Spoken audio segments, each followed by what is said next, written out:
Halo guys, tahu tidak bahwa banyak profesor di Malaysia masih getir dan menganggap bahwa pembentukan bangsa Malaysia masih tidak wujud?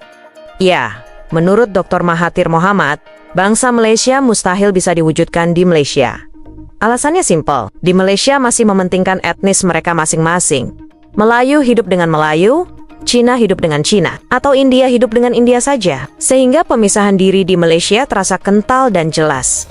Keren sekali, punya ambisi bikin negara sendiri. Mungkin proyek mereka ke depan adalah bikin mata uang sendiri pakai gambar etnis masing-masing. Tetapi hakikatnya ialah orang ramai masih menumpukan perhatian mereka kepada prestasi kaum mereka. Kalau ahli politik tidak mengambil kira tentang perasaan orang ramai ini, maka mereka tidak akan dapat sokongan. Jadi nak tak nak pun pemimpin juga mesti beri keutamaan kepada kaum masing-masing. Sebab itulah kita sukar untuk membentuk satu masyarakat yang cuma anggap diri mereka sebagai Malaysian dan bukan orang Melayu, Cina ataupun India ataupun Iban ataupun Kadazan. Ini realiti yang kita hadapi. Ahmad Nazri Abdullah bahkan sampai membandingkan kondisi di negaranya dengan Indonesia. Jika di Indonesia baik etnis Cina atau yang lain, akan bangga mengaku dia warga negara Indonesia. Sementara di Malaysia seolah menyebut diri mereka, orang Malaysia adalah sebuah momok yang menakutkan dan aib bagi dirinya sendiri. Ya, tentu saja aib. Warga Cina dan India di sana pasti juga tidak mau disamakan dengan makhluk sejenis Melayu di sana yang pikirannya sempit, denial, dan suka mencuri budaya dengan alasan serumpun. Tapi ya gitu, lagi-lagi acuannya Indonesia. Dikit-dikit Indonesia, negara Malaysia ini kayaknya nggak bisa hidup kalau nggak ada Indonesia ya.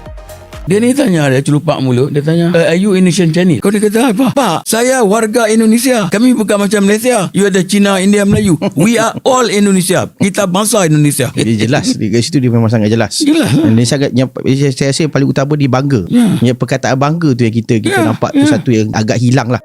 Afzal Azari bahkan mengaku meskipun mereka memiliki rukun negara, namun tidak sesukses Pancasila yang ada di Indonesia.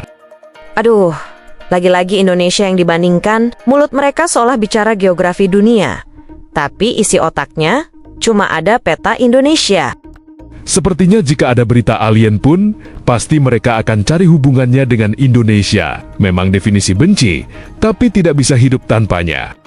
Dan melihat saya akan patah balik pada apa yang telah dihasilkan di peringkat negara, dasar budaya negara dan sebagainya, dan terhasillah rukun negara, terhasilnya Pancasila di Indonesia sebagai contoh. Dan dia menggambarkan sebenarnya di dalam prinsipal-prinsipal di dalam rukun negara dan juga Pancasila ini kepelbagaian. Menurut Ahmad Nazri Abdullah, warga Malaysia masih tidak paham dengan istilah bangsa. Mereka masih sibuk dengan menyebut mereka adalah bangsa Sabah, bangsa Sarawak, bangsa Cina, atau bangsa India. Padahal di mana-mana definisi bangsa itu adalah sebuah negara, bukan etnis. Dan Ahmad Nazri Abdullah lagi-lagi memberi contoh Indonesia, bahwa di Indonesia semuanya mengaku sebagai bangsa Indonesia. Malaysia ini benci atau sakau, mulut suka maki-maki Indonesia, tapi otak mereka nggak bisa fungsi kalau nggak bahas negara Indonesia. Sepertinya obsesi mereka ke Indonesia sudah masuk tahap gangguan jiwa.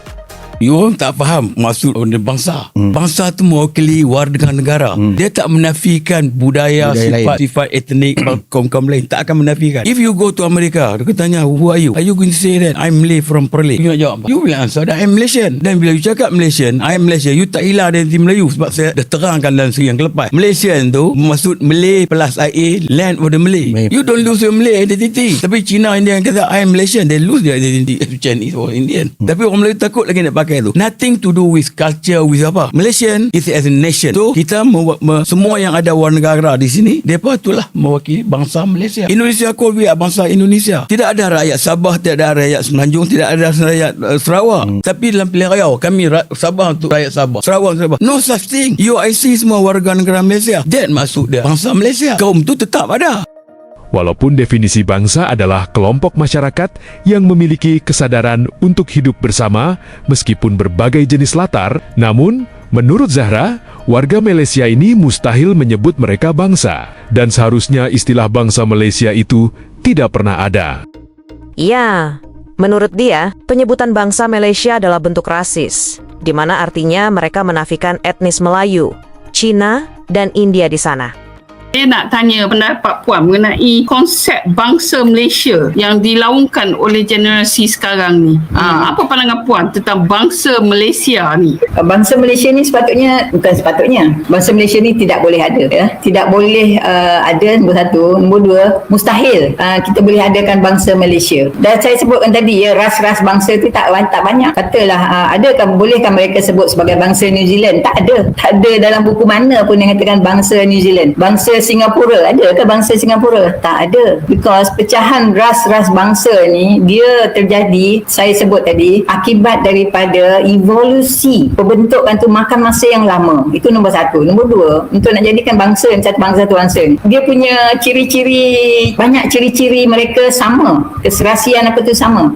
Dengan bangsa asing kita susah nak sama. Susah. Nombor satu, agama. Nombor dua, pemakanan. Jadi susah nak sama, nak katakan bangsa Malaysia susah. Jadi kalau itu nombor satu. Nombor dua, kalau kita sebut sebagai satu bangsa, kenapa ada sekolah Cina, kenapa ada sekolah India, kenapa ada sekolah Arab and all those things. Jadi pemecahan, ya, pembahagian kepada bangsa-bangsa itu pun dah apa orang kata obvious sangat, ya.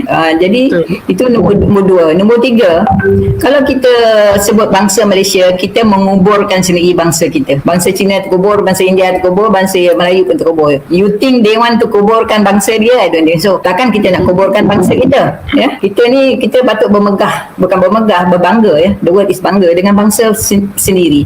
Mereka bangga dengan bangsa mereka, itu sebab mereka bercakap bahasa mereka sendiri. Dia tidak cakap dengan bahasa Melayu sebagai bahasa utama mereka, macam di Indonesia ataupun di Filipina. Walaupun ada orang luar masuk, dia bercakap bahasa nasional. Bahasa itu tidak terjadi dekat Malaysia ni, tak ada jadi. Masing-masing ikut perangai masing-masing. Lepas tu nak tekan kita on other matters, they want everything sama rata. On dia punya tu dia tak nak, ya. Dia tak nak sama rata. Yang ni yang saya rasa ini adalah ini resis.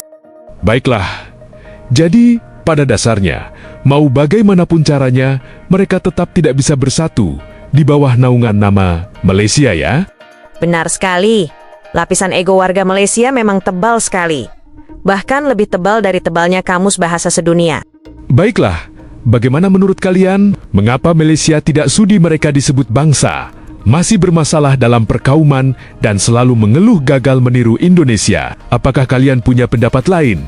Coba sampaikan di kolom komentar, ya. Informasi pamit dulu.